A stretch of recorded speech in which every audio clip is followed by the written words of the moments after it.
Então, vamos lá. Qual é mesmo o capítulo que a gente tem que ver aqui? Já coloquei para gravar, João. Tá, beleza. Hoje nós vamos para a lei de destruição, né? A lei de destruição, né? Lei de destruição é hostilidades. 25, hostilidades. Hostilidades. 101. Achei aqui. Então, beleza. Capítulo 25, né? Hostilidades. Sim. Então, vamos lá, gente? Já acharam aí?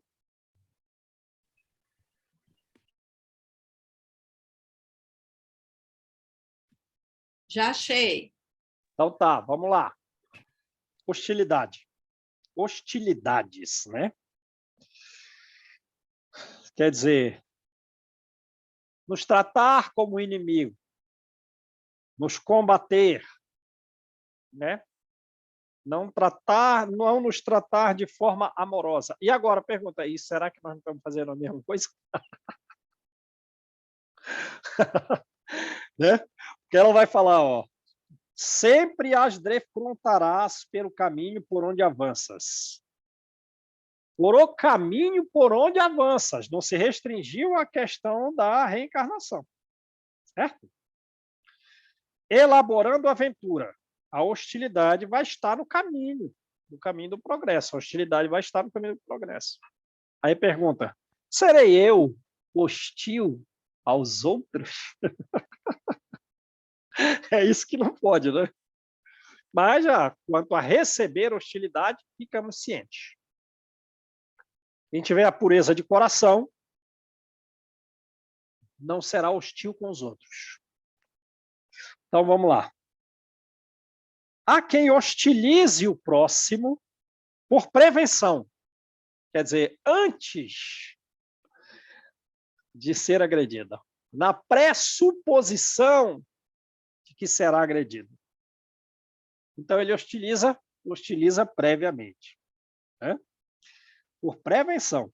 Por despeito, quer dizer, por desconsideração, por ressentimento, por inveja, por ira e pelo prazer de inquietar. Bom, esse é o pior grau, né? Pelo prazer de inquietar, você hostiliza os outros. São os que estão, esses que agem com hostilidade preventivamente, por despeito, por inveja, por ira, por prazer, são os que estão de mal consigo próprios, seguindo a largos passos no rumo da loucura. Agora, eles sabem que nós sabemos que, sendo hostis com os outros, estamos no caminho de algum transtorno psicológico? É a Joana que nos esclarece isso, né? Cuidado, gente. Vamos resumir em 2 palavras. A hostilidade leva à loucura. Né? Aos que hostilizam, que tratam como inimigo, que tratam mal, que combatem os fracos, os caídos, nos poços dos vícios, os que estão enganados, os pervertidos. E por que fazem isso? Tem um pretexto. O motivo é falso. É um pretexto. Ou seja, alega. Não, é porque eu tenho que depurar a sociedade moralmente. Por isso que eu estou hostilizando os caídos, os viciados, os pervertidos, enganados. Aos que hostilizam os idealistas. Quer dizer, as pessoas que estão mal, no parágrafo anterior, e agora as pessoas que estão bem. Os idealistas, os triunfadores, os abnegados servidores do bem, espicaçados por sentimentos inconfessáveis. Ou seja, não tem jeito, é o primeiro parágrafo. A hostilidade vai estar no caminho, certo? Então, vamos lá. Se trabalhas, e não dispões de tempo para a ociosidade e a maledicência.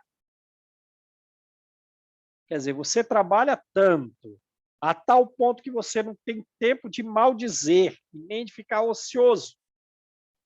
Mesmo assim, hostilizam-te os demolidores, os atrasados morais. Tem gente que fala mal do Chico Xavier. Se te detens na inutilidade e te acobertas na modorra dourada, quer dizer, na apatia, na prostração, deitado na riqueza, hostilizam-te os adversários gratuitos, que se avinagram ante as tuas disposições igualmente doentias. Quer dizer, que por um período é meio da raça humana no mundo de provas e expiações. Já a humanidade regenerada, nem tanto. E a humanidade feliz, muito menos. E a celeste, nem pensar. Faças ou deixe de fazer o bem, não te faltarão hostilidades. Não tem jeito, né? Muitas vezes vem de fora a hostilidade. Vem de quem? Dos fiscais gratuitos da vida alheia. Você está recebendo quanto aí para, né, cuidar da vida alheia? Eu não estou recebendo nada, não. E porque está atanazando a pessoa, sendo hostil com ela? É da minha natureza. Noutras, surge no lar, né? Surgem essas hostilidades no lar, no reduto familiar, dentro de casa. Ou outra, nas pessoas afeiçoadas. Quer dizer, dentro do círculo ali da própria família espiritual. Não é nem a família física. É a que tem afeição, que comunga dos mesmos pensamentos, mesmos desejos, mesmas ideias. Aí surge uma hostilidade. Perturbando tuas realizações começantes, ferindo-te. Bom, solução. Refunde as aspirações superiores. Não deixa perder, não. Refunde, vai. Há que te afervoras. Como eu vou refundir essas aspirações superiores?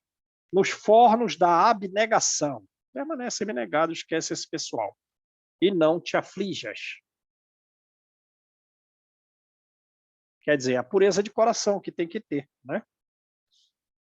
Intenta, quer dizer, tensiona, pretende não revidar. Às vezes vou errar, vou revidar. Tudo bem. Mas na próxima vez, tenta não revidar. Errei. Na próxima vez, tenta não revidar. Nem tampouco desanimar. Se você não revidar, antes de pior ainda, o que você não pode fazer é desanimar. Cultivando a si mesmo os propósitos relevantes com os quais mais à frente, talvez alguns anos, conseguirás, por fim, libertar-te da perseguição deles. Não que não vai haver hostilidade, porque ela vai estar no caminho, mas você não vai sentir lá. Você estará livre. Diante de pessoas hostis, a atitude mais correta é qual? É da resistência pacífica. É da perseverança. Na posição não violenta. Então, essa é a atitude mais correta. Qual? Resistência pacífica, perseverança, posição não violenta. Asterisco. Quer dizer, uma outra direção desse mesmo assunto. Quando nada te assode, quando nada te instigue, se você não está sofrendo hostilidade, né? E nem te penetre sentimentos em forma de acúlio, de forma de espinho e dor, estás em perigo.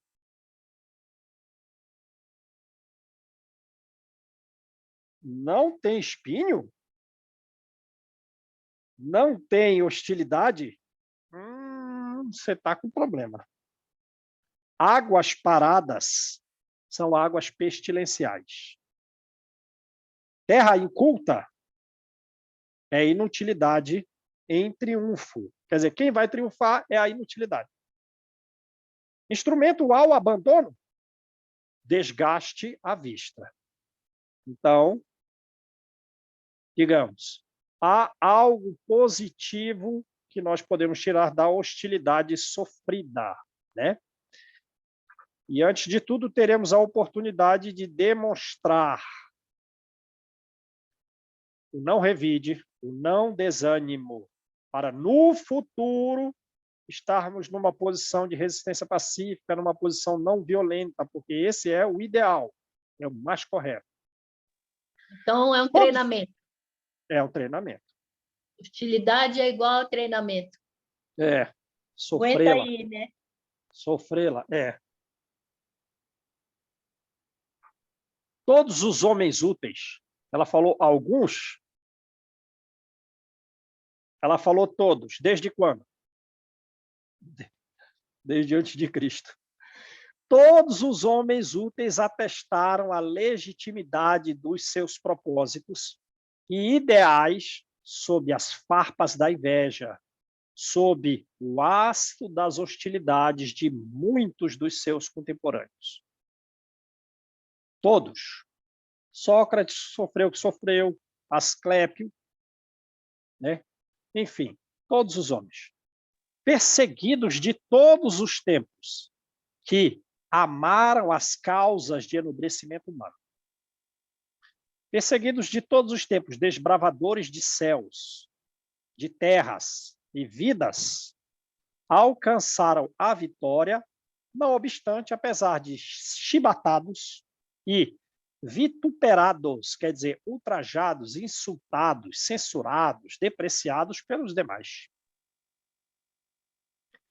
Mas eles não dispunham de tempo para atender à malícia, à astúcia, à tendência maliciosa, maldosa dos outros.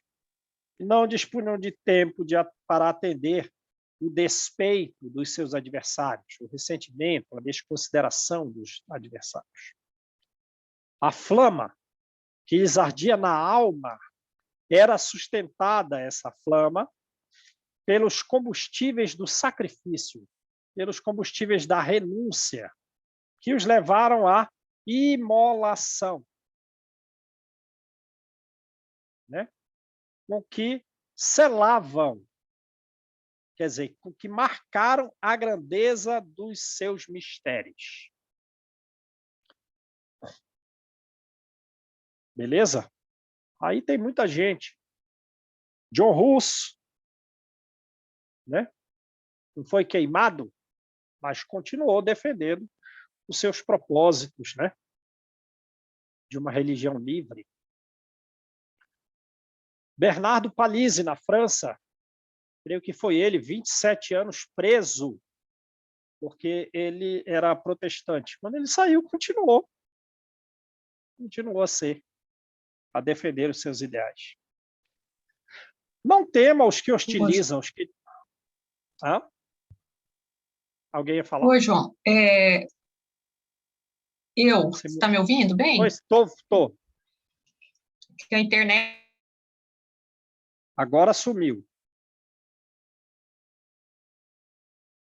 minha hoje está meio ruim aqui. Se não ouvir, minha... Está indo e voltando. Eu não estou. Ela sumiu? Ixi, então está deixa. em picos. Pode falar, vai. Agora eu acho que vai. Não está dando, né? Está dando. Acho que agora vai. Vamos ver. Tá.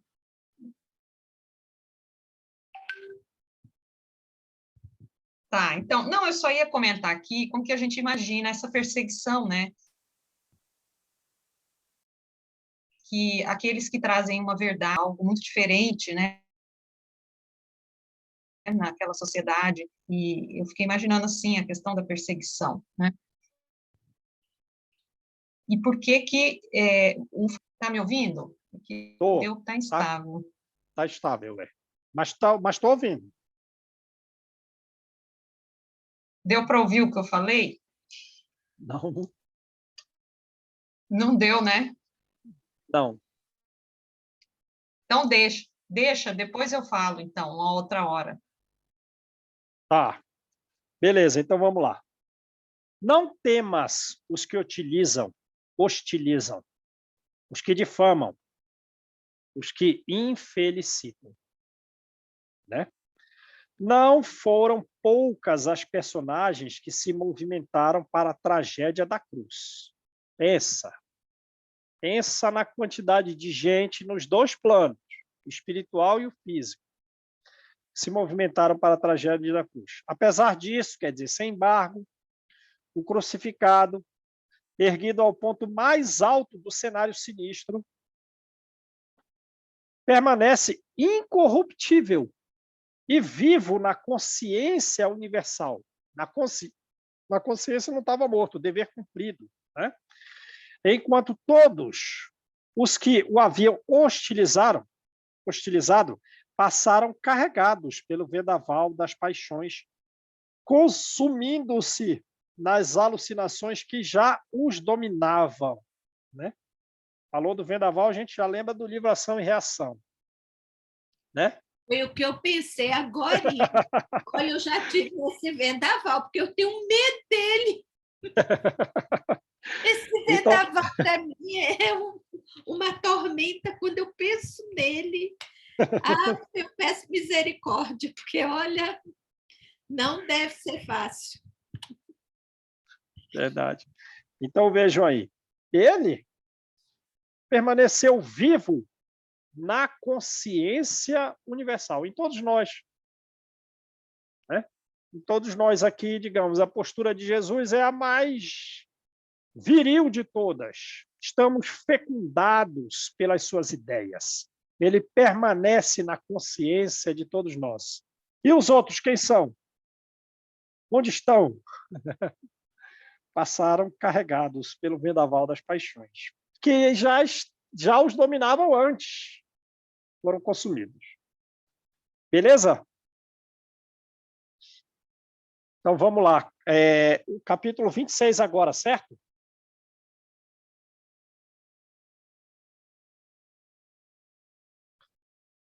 Capítulo 26, considerando o medo. Então, vamos lá. Considerando o medo. Coisa alguma se te afigure apavoradora. Lembraram de que estudo aqui? O medo da morte, né? Capítulo 2 da obra do Céu e Inferno. Lembraram? Lembrei. Que o final do capítulo vai dizer que o espírita não tem medo de morrer, porque ele sabe que a morte é a abertura para a vida, a porta de abertura para a vida e não para o nada. Né? Mas que no medo que se tem de morrer existe algo que digamos, da providência divina, porque o instinto de se conservar vivo implica o homem de não se matar para ir para uma região melhor, de forma que, ficando aqui, ele cumpra o trabalho que ele deve realizar. Só que, digamos assim, a falta de conhecimento a respeito da vida futura leva o homem a ter um excessivo medo da morte. Mas o espírita, que conhece a respeito da vida futura, ele associa bem as duas coisas. Ele não tem medo de morrer, ele sabe que continuará vivo, né? E ele sabe que tem que permanecer aqui trabalhando o máximo possível para o seu progresso. Aproveita todo o tempo. Então, a Joana... A única coisa assim que eu tenho medo, João, eu não tenho medo da morte. Eu só tenho medo do momento, acho que eu já passei algum problema em alguma desencarnação minha, que foi o rompimento do fio prata. Esse daí eu fico pensando, meu Deus, como é que desliga? E aí, é o medo que eu tenho é do desligar esse fio para me separar do corpo, só. E Malu, você sabe que no livro da Ivone Pereira, né, na Memórias de um Suicida, o fio de prata, quando ele não é desenlaçado, ele é rompido como um cabo de aço. E então, fica faiscando aquela energia lá. Imagina uma energia elétrica que a gente tem no nosso corpo, que é a nossa energia magnética, fica faiscando e soltando como uma pilha que você está cheia de bateria para usar para a vida toda. E aí, agora, vai fazer o quê? Tá lá. Então, aí eu acho que eu já passei por isso, Ali, porque eu tenho medo desse fio. Então, quando você falou do fio de prata, eu me lembrei disso aí, né? O fio de prata está quebrado, ele não foi desenlaçado, ele foi cortado, ele foi rompido. Dá uma lida no livro Obreiros da Vida Eterna, o desencarne de Dimas. Eles não rompem esse fio porque tem fluidos que estão no espírito que tem que, pelo fio, descer para o corpo. E tem fluidos que estão no corpo que tem que ir para o espírito. Né? Então, realmente, um rompimento fica fluidos em locais que não deveriam estar. Aí o tempo vai dar uma equilibrada nisso. Né? Mas vamos lá. Coisa alguma se te afigure apavoradora. Pavor ainda é um grau de medo mais significativo, né? Ela botou não pode chegar no pavor. A vida são as experiências vitoriosas ou não, que te ensejem, que te permitem, que te possibilitam aquisições para o equilíbrio, aquisições para a sabedoria, mesmo as experiências, né, negativas, consideradas negativas, né, trazem equilíbrio e trazem sabedoria.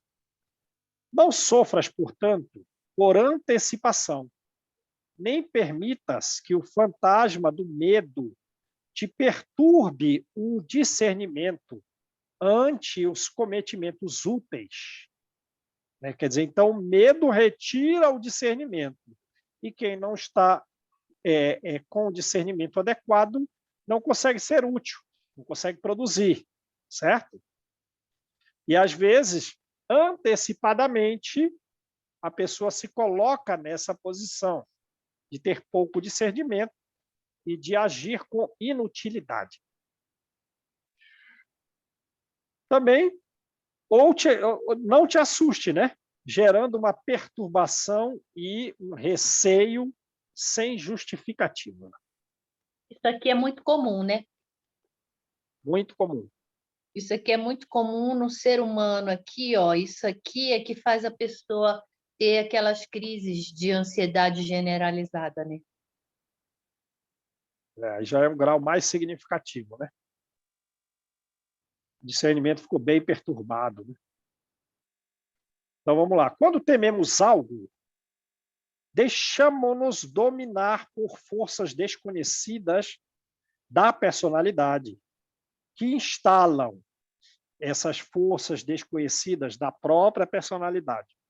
Lamentáveis processos de distonia nervosa, avançando para o desarranjo mental. Quer dizer, vai de grau em grau. Chegou na distonia nervosa. E aí depois, o que aconteceu? Desarranjo mental. Como começou?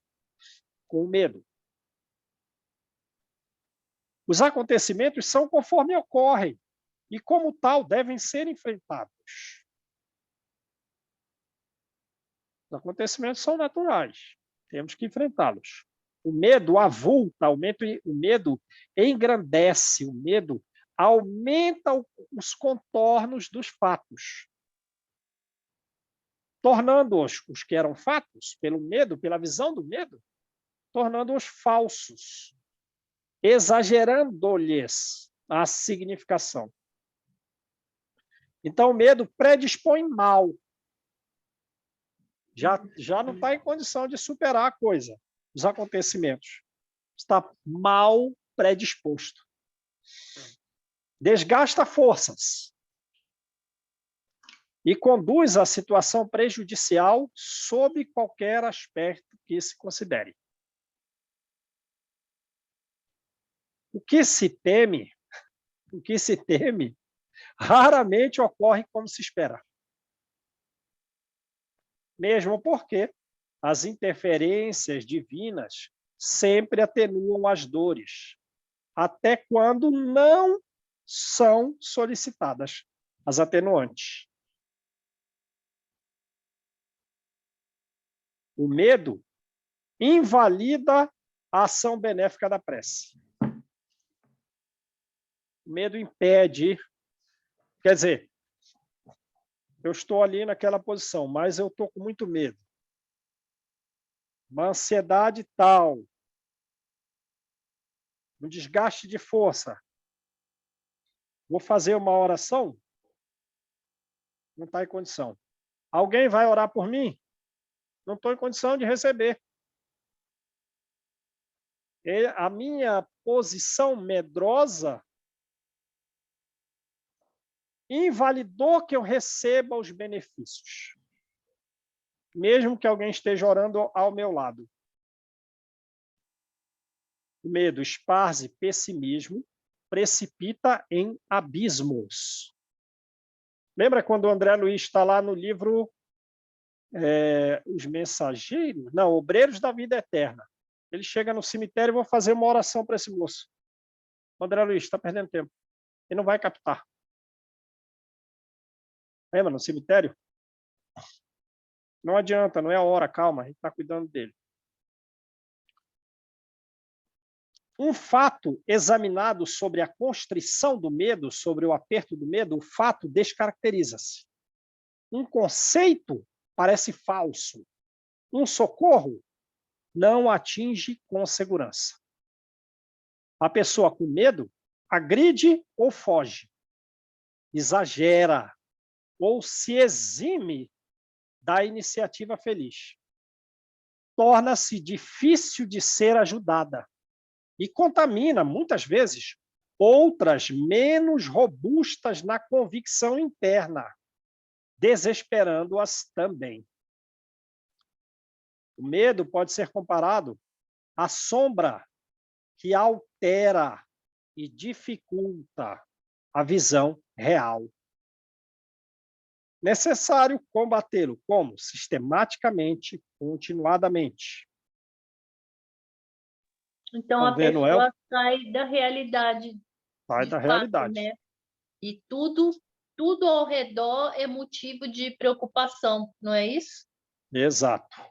Sai da realidade e difícil retornar a ela, porque não consegue receber auxílio. Tem obsessão aí também, não tem? Sempre tem obsessão, qualquer pensamento humano, em regra, está sempre associado. Raramente não está. Certo.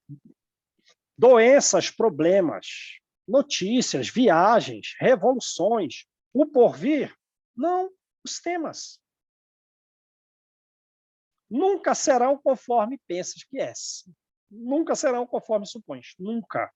Nunca serão. Uma atitude calma ajuda a tomada de posição para qualquer ocorrência aguardada ou que surge inesperadamente. Okay? Uma atitude calma ajuda na posição que se deve assumir. Seja uma ocorrência que nós estamos esperando que venha ou que ela é inesperada. A calma ajuda a posição adequada. Você sabe que eu me lembrei agora, Júnior, rapidinho? Sim. Só para colocar um exemplo aqui, às vezes você está lá no pronto-socorro e aí, né, vem uma notícia, vai chegar uma criança assim, assado, cozido, papai, e aí você fala, putz, vai chegar ruim, né? Aí você respira fundo e fala, não, calma, respira, vamos lá, né? Já começa a ver, por exemplo, às vezes a gente tem um intervalo ali, começa a ver um pouco sobre esse assunto, o que a criança vai precisar, já vai vendo o peso, calcula as doses dos remédios, porque às vezes, porque na pediatria é tudo calculado pelo peso. Então, assim, às vezes você não consegue fazer conta de cabeça quando você está na pressão, né? E aí já faz as contas lá e tal, e aí você fala assim, não, calma. Aí você respira fundo, aí a criança não chega a nada daquilo que você estava pensando. É isso aí. É isso aí. Já está com os remédios preparados, quando vê, talvez nem fosse necessário, né? Não são piores umas enfermidades do que outras. todas fazem sofrer, especialmente quando se as teme e não se encoraja a recebê-las com elevada posição de confiança em Deus. Então, enfermidade nós todos a teremos. Elas nos fazem sofrer, todas elas, não são distintas. Bom, não devemos temê-las. Como devemos nos posicionar diante das doenças que temos e que talvez se agravem? Com confiança em Deus. Qualquer confiança, não. Confiança é elevada. O adjetivo é mais que substantivo. Os problemas constituem recursos de que a vida dispõe para selecionar os valores humanos e eleger os verdadeiros dos falsos lutadores. Temos que passar pelas provas. Alguns vão cair, terão outra oportunidade. Mas nós devemos nos mostrar verdadeiros lutadores. Quanto às doenças, quanto aos problemas. As notícias trazem informes que sejam trágicos ou lenificadores, quer dizer, de alívio, de suavidade, não modificam, senão a estrutura de uma irrealidade que se está a viver. Né? Então, vejam, a notícia é ruim? Ela vai nos modificar, porque o que nós estávamos vivendo era uma irrealidade. A notícia é boa? Vai agradar? Vai. Então, antes eu estava numa posição irreal. Não falamos aí de doenças, problemas, notícias. As viagens. As viagens têm o seu fanal, o seu guia, o seu farol. E recear acidentes, aguardá-los, exagerar providências, certamente não impedem que o homem seja bem ou mal sucedido. Se é chegada a hora, chegou. As revoluções e guerras que alcançam bons e maus estão em relação à violência do próprio homem que, vencido pelo egoísmo, explode em agressividade, graças aos sentimentos predominantes em sua natureza animal. Né? Então, vejam lá, revoluções e guerras. Atinge bons e maus. Né? Porque nós estamos nesse contexto social do mundo de provas e expiações, apesar de caminhar para a regeneração, já não é de uns mundos primitivos, com povos super agressivos, né? Mas estamos aí sofrendo a violência. E às vezes vem guerra, vem revolução. Quando acontece isso? Pelo egoísmo explode essa agressividade. Por causa dos sentimentos ainda animalescos no homem. Ninguém pode prever o imprevisto ou evadir-se a necessária conjuntura kármica para o acerto com as leis superiores da evolução. Não dá para se evadir, né, da conjuntura kármica, e nós temos que mostrar nela superação, recuperação por uma postura mental tranquila. Prudência, sim, é medida acautelatória, preventiva, precatória e impostergável para se evitarem danos desnecessários. Né? Sim, a prudência que se pode ter, a prevenção, a cautela, ela pode evitar danos desnecessários. Agora, a conjuntura kármica,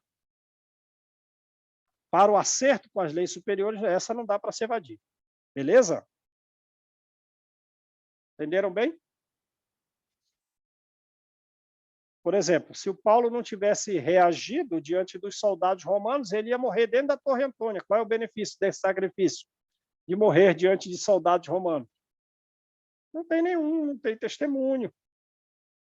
Então, era um prejuízo desnecessário. Então, ali ele reage. Diz, olha, eu sou cidadão romano. Sou cidadão romano. Qual será o prejuízo para vocês se vocês infringirem a lei, já que eu não estou tendo um julgamento? Ali fora, junto dos judeus, eu acabo de dar testemunho. E por isso, ali eu fui super agredido, estou coberto de sangue. fui apedrejado, fui ferido na boca, fui todo quebrado, mas aqui dentro não devo sofrer prejuízo desnecessário. Afinal, em face do medo, deve-se considerar que o pior que pode suceder a alguém é advir a desencarnação.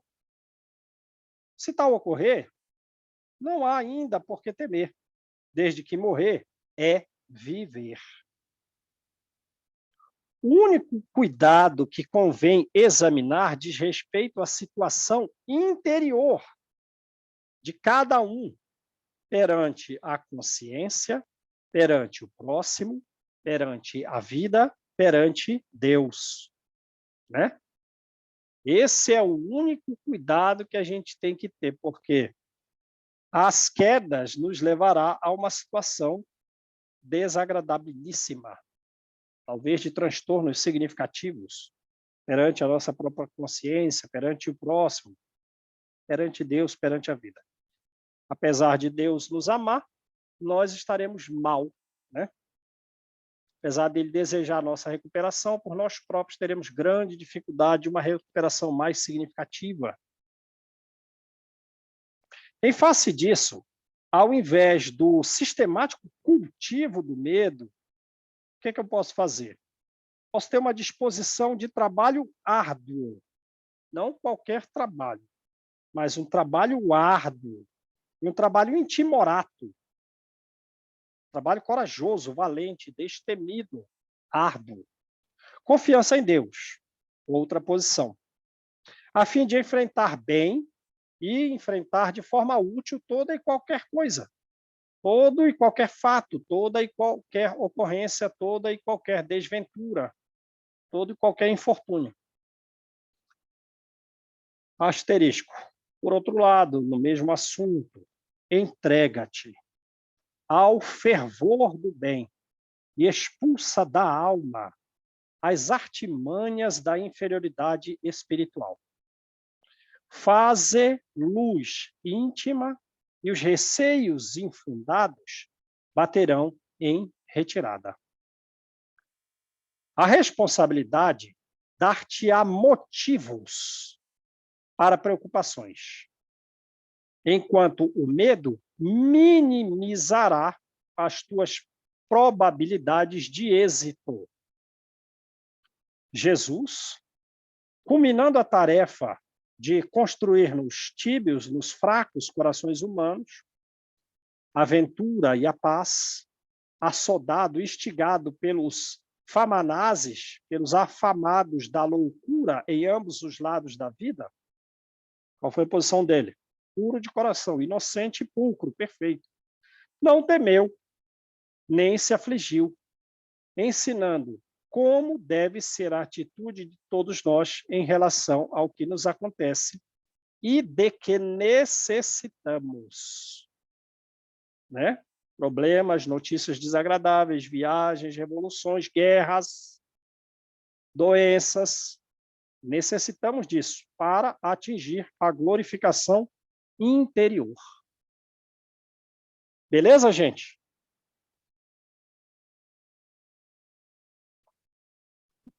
Beleza? Beleza, muito bom. Legal? Legal, beleza, João. Maravilha, bacana, gente. Temos que nos preparar sempre, né? Sempre. Para tudo, né? É, Seja o que for. Porque a hostilidade está aí, né? E a vida caminha, então a gente vai viajar, né? A gente vai trabalhar, a gente vai... E aí, você vai deixar de viver? Vai ficar preso em casa? Vai ter doença, vai, né? Vai ter Não é? problema, vai chegar notícia ruim. principalmente no trabalho, como a gente sofre hostilidade, né? Nossa Não é Senhora. Nossa Senhora, Malu. Tem que rir. Temos que levar o pensamento e sorrir. Deixa para lá. É isso aí. Cada um carrega o seu karma. Não vão pegar o karma dos outros, não. Esse presente a gente não quer. Com certeza, Cida. Não dá.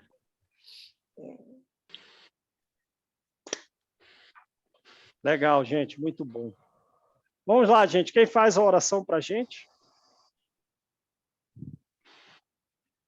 Ou alguém quer falar mais alguma coisa? O que eu fiz aqui? Eu saí, gente? Não, você está com a câmera desligada. Câmera desligada? É. Sua câmera desligou, estou te ouvindo. E agora eu não consigo voltar. Voltar para a reunião. Agora... Pronto. Voltou. Ah,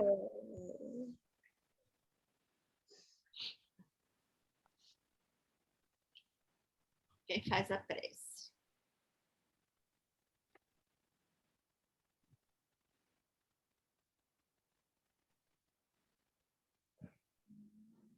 Ali, você que está aí no Paraíso Verde, no meio das folhagens aí, brilhante, iluminada, cheia de luz. Bora lá. Vamos. Uhum. Mestre Jesus, Joana de Ângeles, nossa mentora de muitos anos, estamos aqui muito gratos pelas aulas.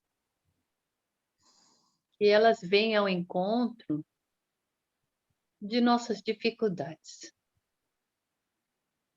Que nós recebamos as dificuldades, a hostilidade, e que, em relação ao medo, nós possamos superá-lo e nos manter nas posições firmes,